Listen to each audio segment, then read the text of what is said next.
capítulo 18, nós vamos começar do 33. 1 Reis, capítulo 18, o mesmo texto que nós usamos para algo diferente domingo, e hoje do verso 33 ao 40, e diz assim: empilhou lenha sobre o altar, cortou o novilho em pedaços e colocou os pedaços sobre a lenha. Em seguida ordenou: encham 4 jarras grandes com água e derrame a água sobre o holocausto e a lenha. Depois que fizerem isso, disse: façam a mesma coisa novamente. Quando terminarem, ele disse: agora faço o mesmo pela 3ª vez. Eles seguiram sua instrução e a água corria ao redor do altar e encheu a valeta. Na hora costumeira de oferecer o sacrifício da tarde, o profeta Elias se aproximou do altar e orou: ó Senhor, Deus de Abraão, Isaque e Jacó, prova hoje que és Deus em Israel e que eu sou teu servo. Prova também que fiz tudo isso por ordem tua.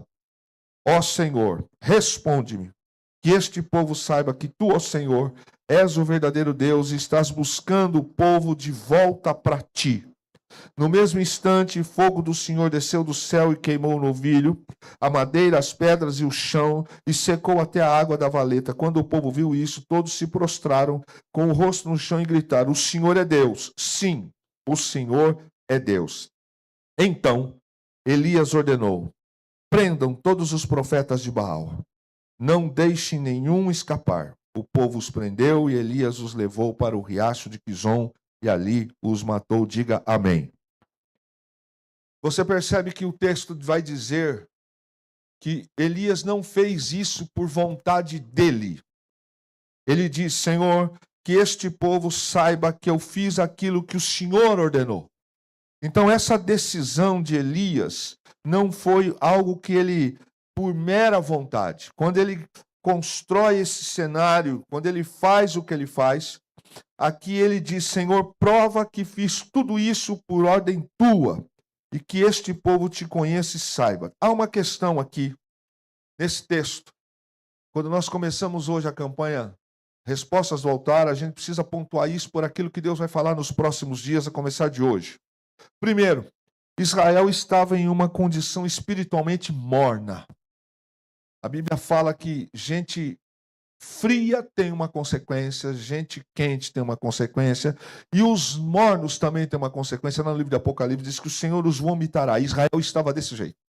Israel estava morno.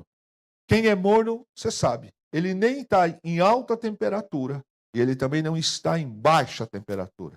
É aquela questão mediana. E era isso que estava acontecendo.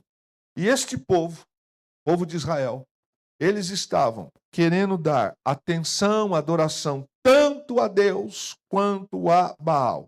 E eles estavam querendo equilibrar entre o que era sagrado e o que era profano. Não tem jeito de ser sagrado e profano ao mesmo tempo.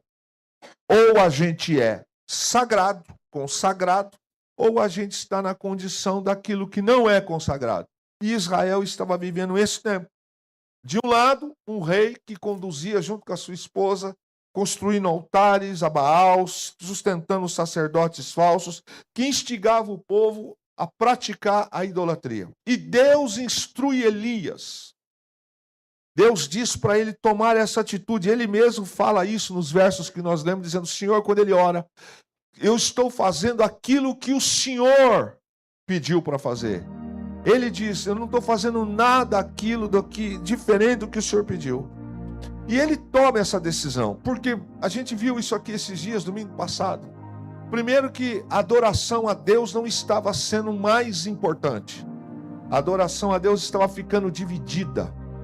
E aí, irmãos, a gente começa a prestar atenção que não há resposta de Deus, não há manifestação. Quando eu falo em resposta, eu estou dizendo que não tem agir de Deus quando o altar não é importante na nossa vida. Quando as coisas de Deus estão em segundo, terceiro, quarto lugar, se não está em primeiro, não tem aqui primazia.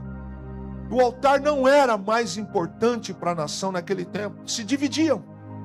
Ao mesmo tempo que queriam dizer que eram de Deus, ao mesmo tempo eles se prostravam, se ajeitavam, se condicionavam àquilo que não era de Deus.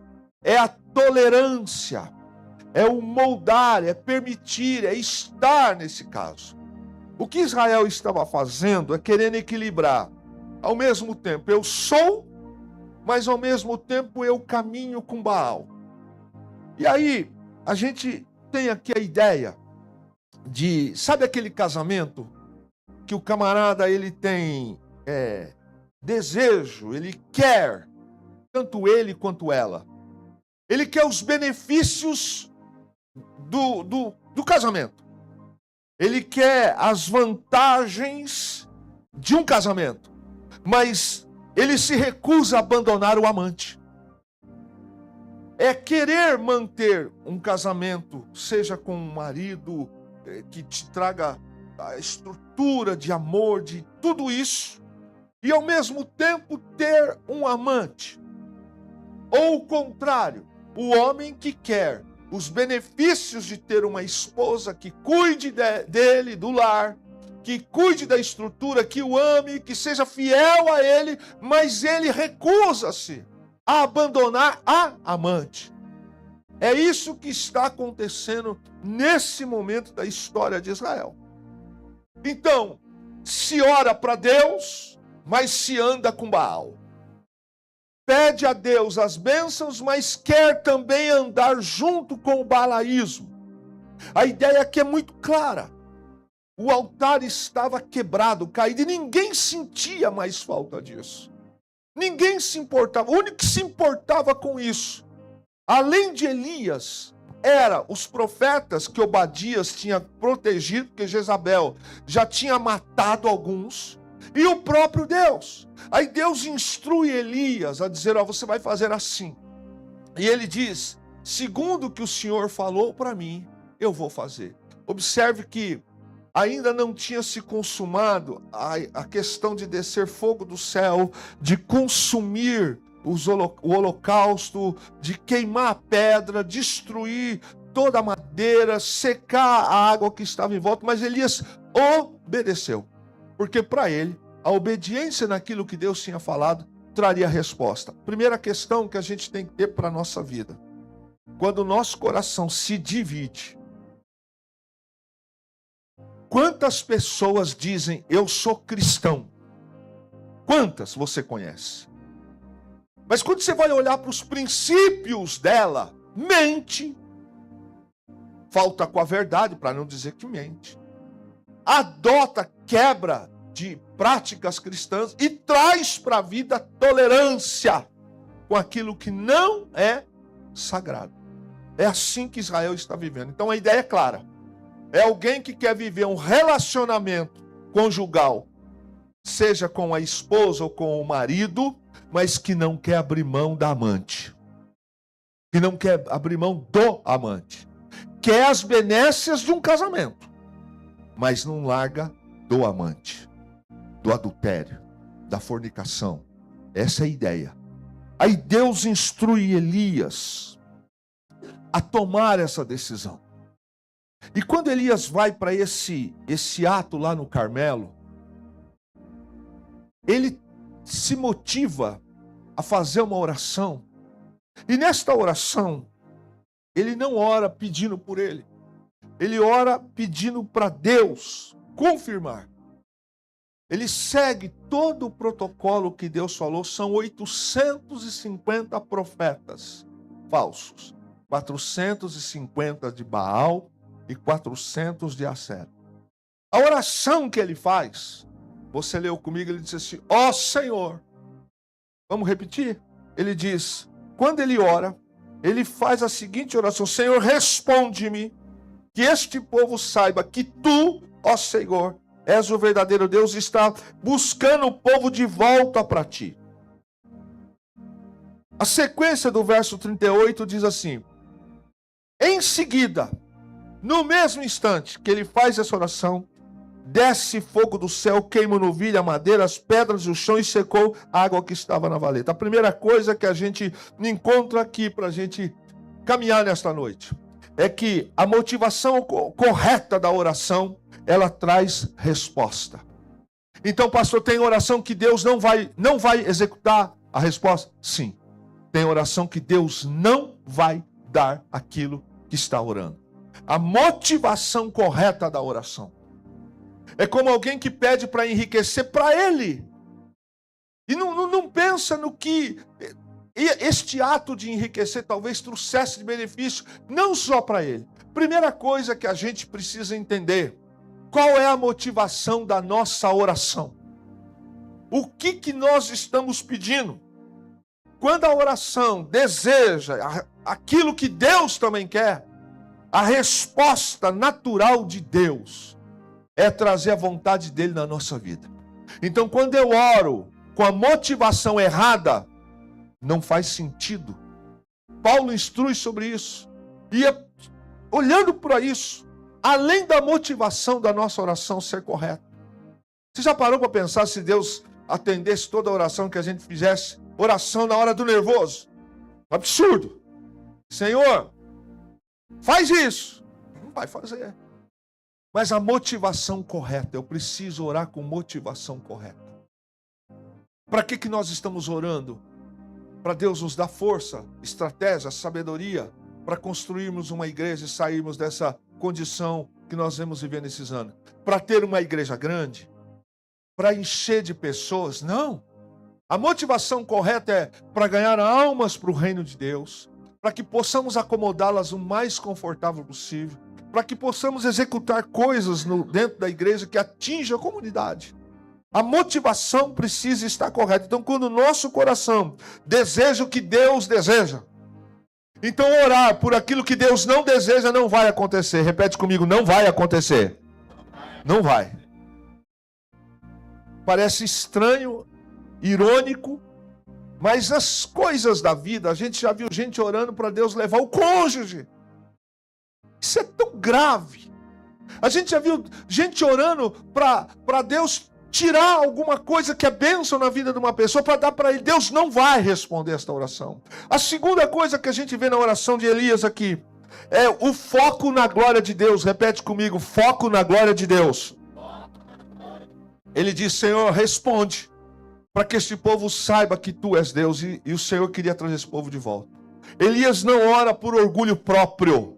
Ele não ora para Deus fazer o nome dele aparecer. Ele não ora pedindo para Deus colocar ele como primeiro-ministro de Israel. Ele não ora dizendo, Senhor, para que o meu nome apareça. Não, ele ora colocando a glória de Deus em primeiro lugar. Então, primeira coisa, a gente precisa orar com a motivação certa.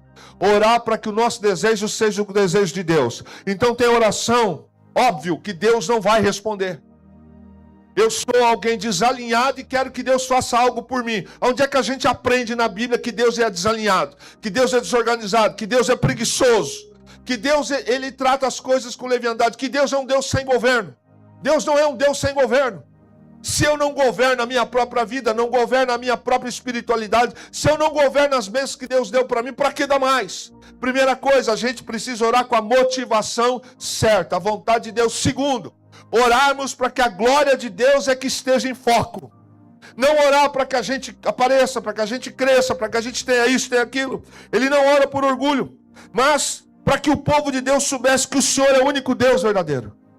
Então, quando a gente ora para que a glória de Deus apareça, para que a nossa vida seja um reflexo, atraia pessoas para Cristo, para que a vontade de Deus ela aconteça, as coisas começam a se alinhar.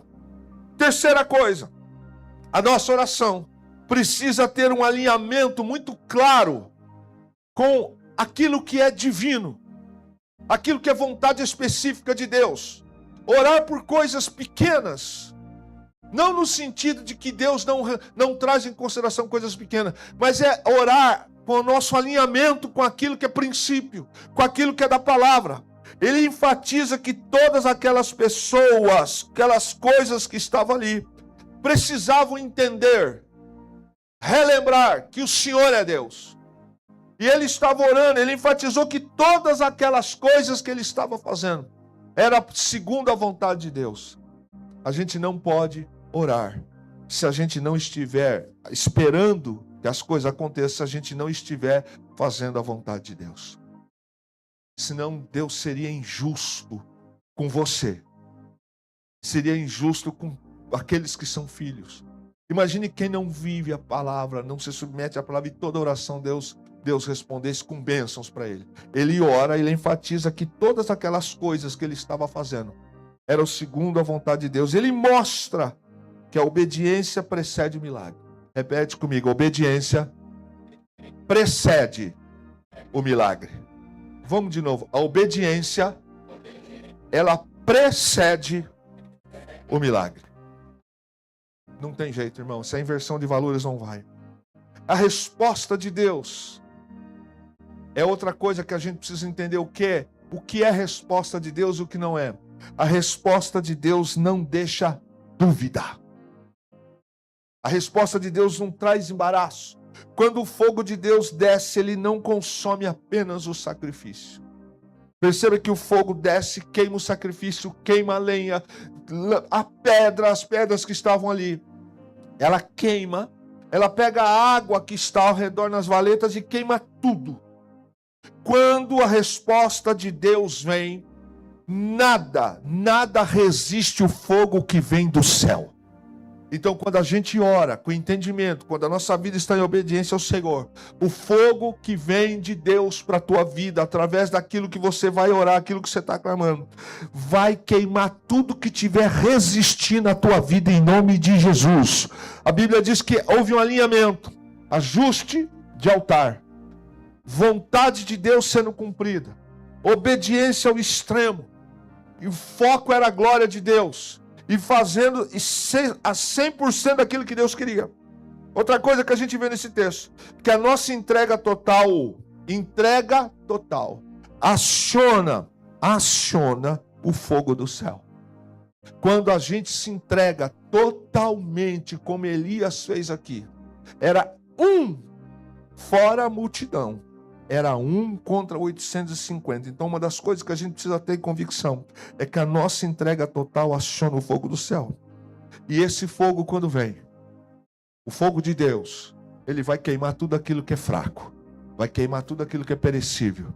Então, só ganha espaço, só o agir de Deus, quando a glória dele realmente for ter sentido para nos inundar.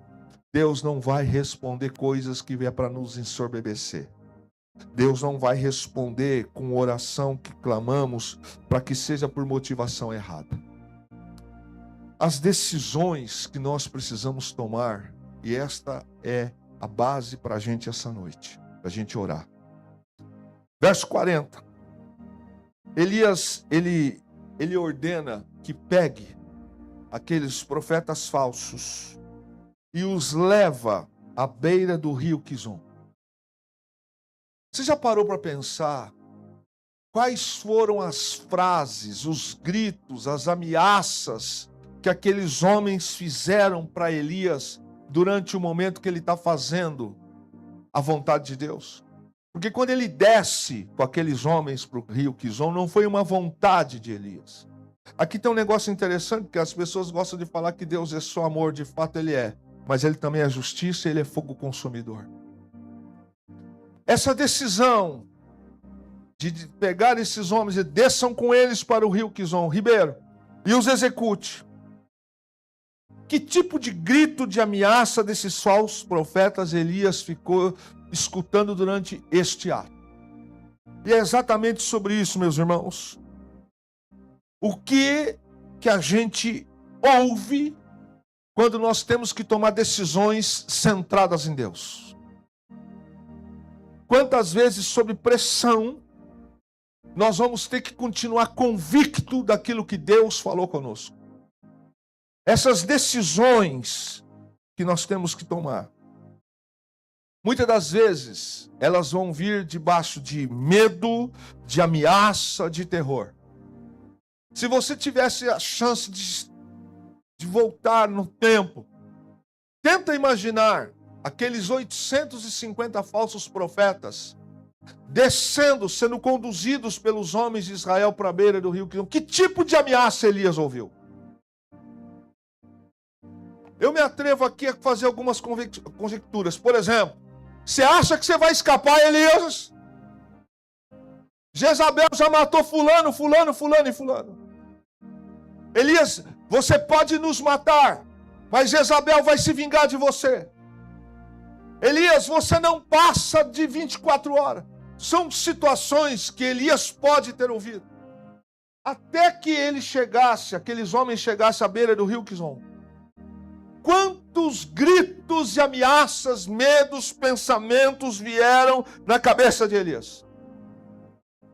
Quando a gente fala respostas do altar, a gente precisa trazer ao coração algumas verdades. Primeiro, na vida, no nosso relacionamento com Deus, que é mais importante do que qualquer coisa em relação à nossa vida aqui, nós precisamos agir mesmo debaixo de pressão, mesmo debaixo de grito, mesmo debaixo de medo, mesmo debaixo de ameaça.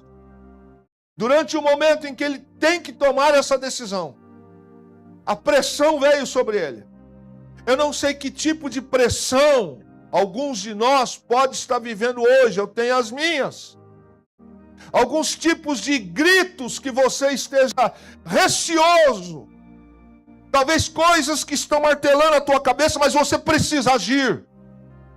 Se você quer viver respostas do altar, você e eu não podemos ceder às pressões. Não podemos ficar com medo. No sentido não de sentir, mas ceder ao medo.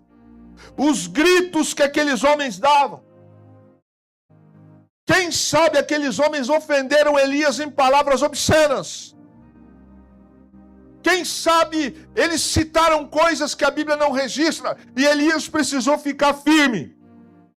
Mesmo diante de pressões, você e eu precisa respeitar o altar. Nós precisamos honrar o altar, mais do que honrar circunstâncias, mais do que honrar homens, mais do que honrar a nossa vontade. Porque tem momentos da vida em que a nossa carne vai querer fazer coisas, de receio, de temor, mas a gente olha para o texto e vê que Elias diz assim: Senhor, que todos saibam que eu estou fazendo aquilo que o Senhor falou. Agora imagine 850 homens sendo levados para a morte, porque é isso que o texto diz que ia acontecer e de fato aconteceu. Elias não cede. Se nós queremos ter respostas do altar, a gente não pode subir para o altar, a gente não pode levar para o altar, a gente não pode fazer meio sacrifício, a gente não pode achar que Deus há de entender e eu não vou ser aquilo que eu tenho que ser, que eu vou ter que caminhar com medo. Olha, Deus, o Senhor entende por que eu não vou fazer isso? Não, Deus não entende, irmãos. Não entende.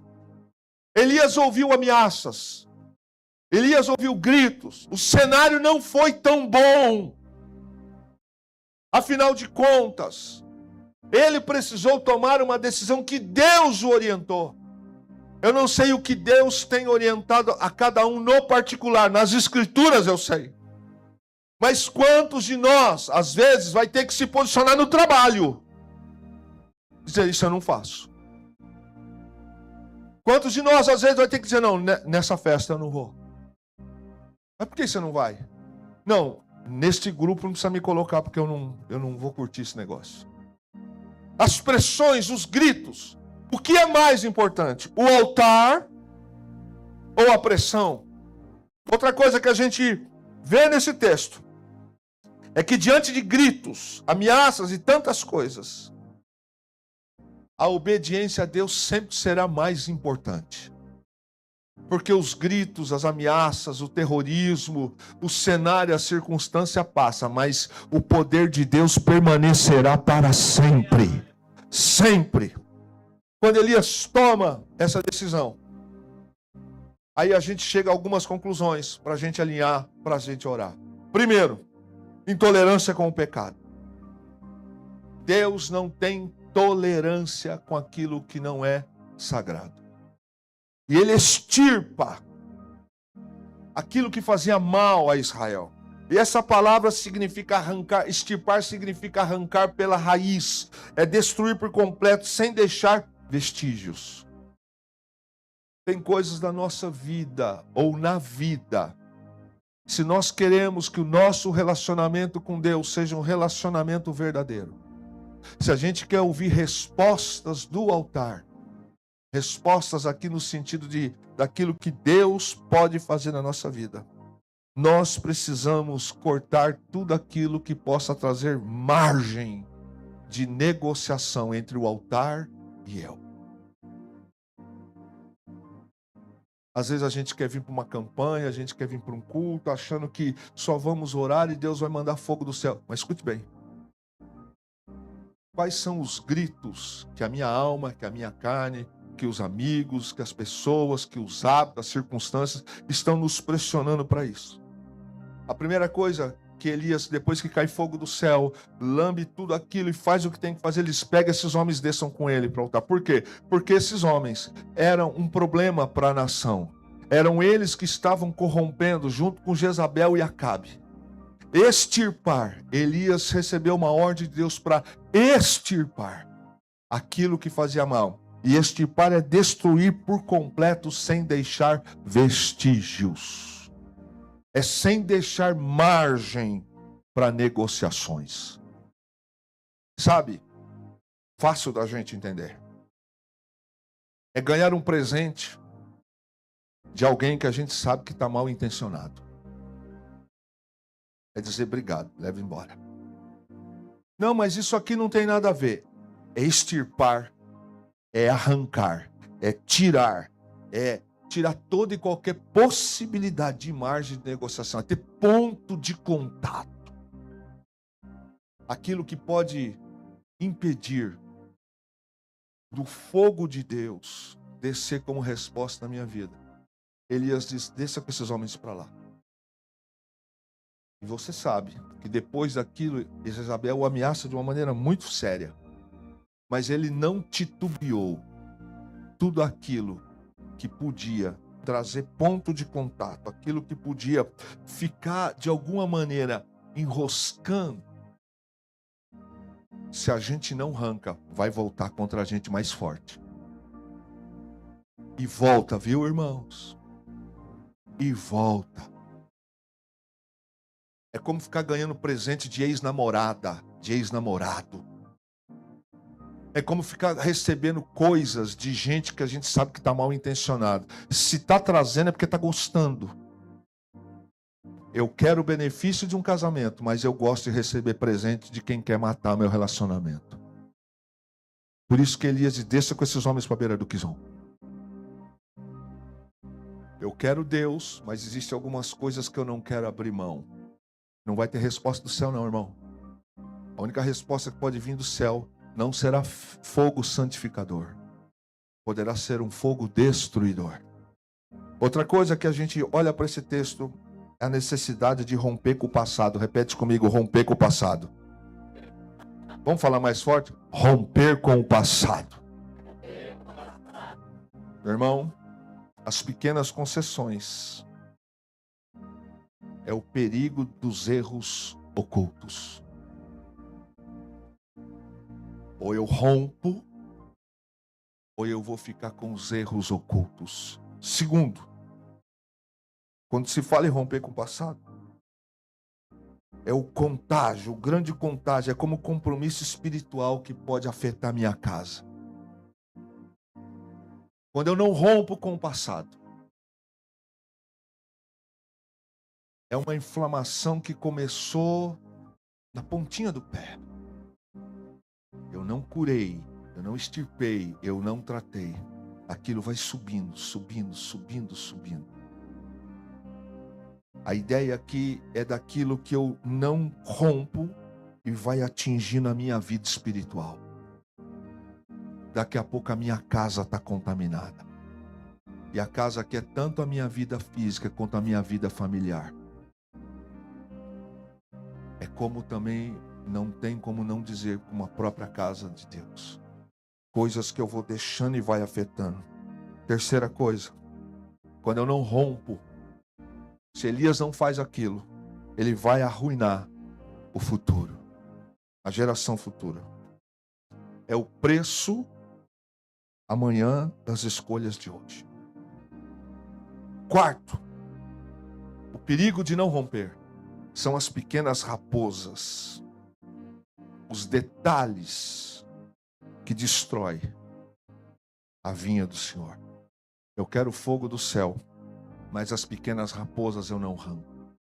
Quinto, o perigo de ter fundação rachada são as concessões que abalam. Repete comigo: concessões. Isso não tem nada a ver. Eu não penso assim. Não é bem assim. É a ideia de uma fundação rachada. Colheita amarga. Repete comigo: colheita amarga.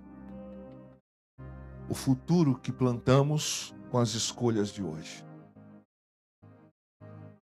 Aqueles 850 falsos profetas já tinham matado, passou pelo crivo e soberania de Deus. E se Deus não fala com Elias e Elias não executa o que tem que acontecer, o que seria dos próximos profetas? Depois que Elias ora, desce fogo do céu, você vê que Israel se dobra e ora e fala: só o Senhor é Deus, só Deus é o Senhor. Se ele não se posiciona, fazendo 100% do que Deus falou, qual seria a colheita? Quando a gente não rompe, nosso sacrifício não é recebido. Não desce fogo. E o futuro que plantamos com as escolhas de agora vão trazer coisas amargas. E por fim, para a gente orar, para que um novo tempo de bênção acontecesse, para que a chuva voltasse, as fontes de engano precisavam ser completamente eliminadas. Aí a gente volta para o primeiro momento. Ele faz o que Deus mandou. E quando Deus falou com ele, ele chega e observa que tem um altar caído, que não está sendo mais honrado. Ele restaura o altar. Ele executa 100% do que Deus falou. Ele ora com o propósito certo para aquilo que Deus falou. Faltava uma coisa. Quais eram as fontes de engano que estavam minando Israel? Aqueles 850 profetas. Se ele não os extirpa, se essas fontes ficassem caminhando por ali, o futuro da nação seria outro. A gente precisa entender, meu irmão, que o altar é mais importante. Se o altar não for importante na nossa vida não vai passar de uma vida religiosa. Não vai ter fogo, não vai ter manifestação do eterno, não vai acontecer o que precisa acontecer.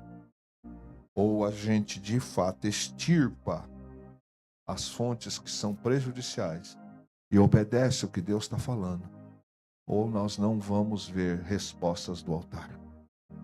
Nesta noite, meus irmãos, a gente vai orar. Eu sei que você tem algumas questões, eu tenho algumas questões a apresentar diante de Deus.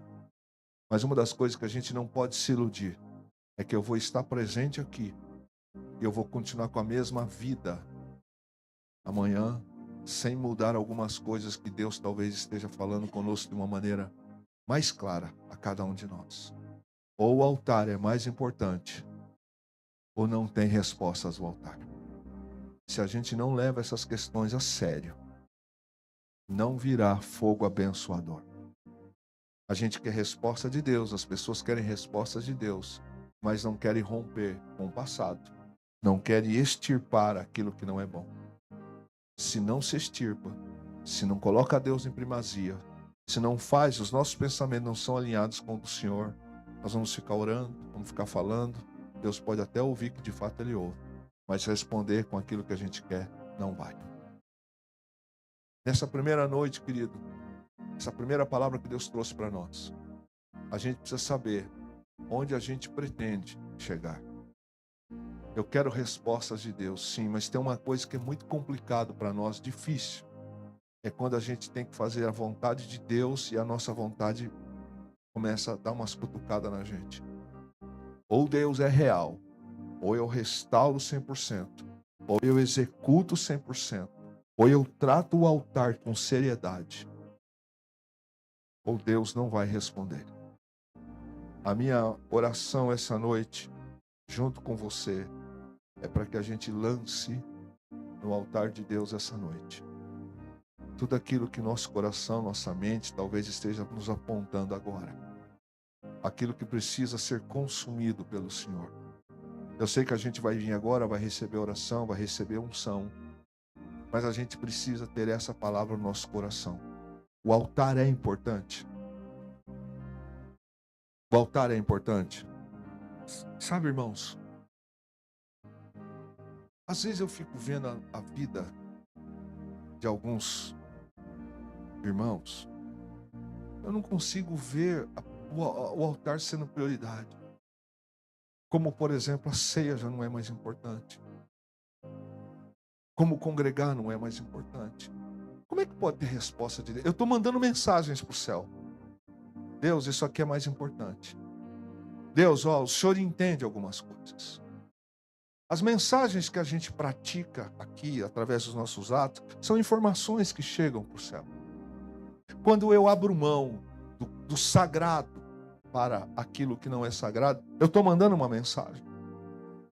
Se a gente tem uma empresa e um empregado nosso, ele começa a chegar atrasado sempre. Se a gente dá um comando para ele fazer alguma coisa, ele faz pela metade. Se a gente diz para ele, olha, você não pode vir vestido assim. Digamos que tem um uniforme, alguma coisa. E começa a vir desse jeito. Que tipo de informação nós estamos mandando para o patrão? O senhor pode ser o patrão, mas eu vou continuar vivendo do jeito que eu quero. Mas ele está dizendo, olha, a empresa tem uma regra. Não pode chegar atrasado. Não pode estar faltando por qualquer coisa.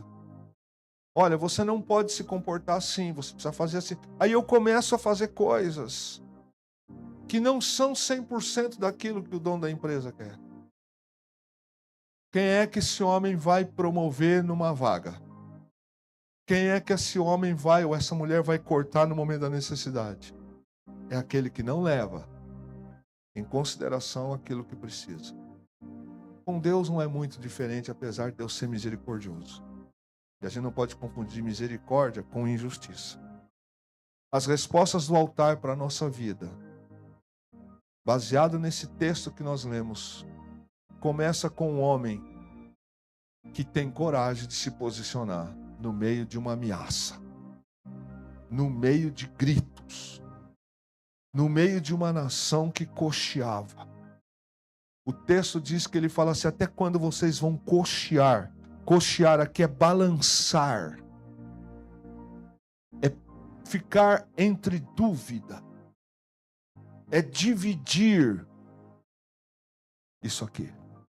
Ele disse, até quando vocês vão fazer? Aí ele se posiciona. Se a gente entrar para a história, olha que cenário que é.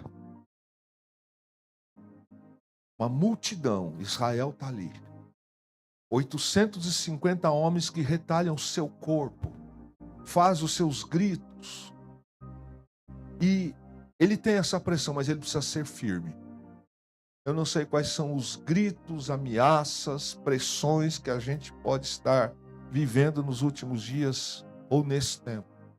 Mas uma coisa é certa, a gente precisa ouvir e ceder aquilo que Deus tem para cada um de nós. Quando Elias faz o papel dele, perceba que Jezabel o ameaça, ele tem aquele momento que ele sente na carne, ele some, mas Deus não deixou de sustentar e honrar Elias. Preparou situações para ele. A minha palavra final para você essa noite, mantenha-se firme. Deus não vai te desamparar. Deus não vai faltar. Jezabel o ameaça, mas quem morre é Jezabel, não é Elias. Acabe tem que ver tudo aquilo e a resposta do céu veio. Quando nós respeitamos o altar, se o altar for o mais importante, descanse teu coração. Deus vai responder com fogo abençoador na nossa vida. Fique em pé em nome de Jesus. Nós vamos orar esta noite.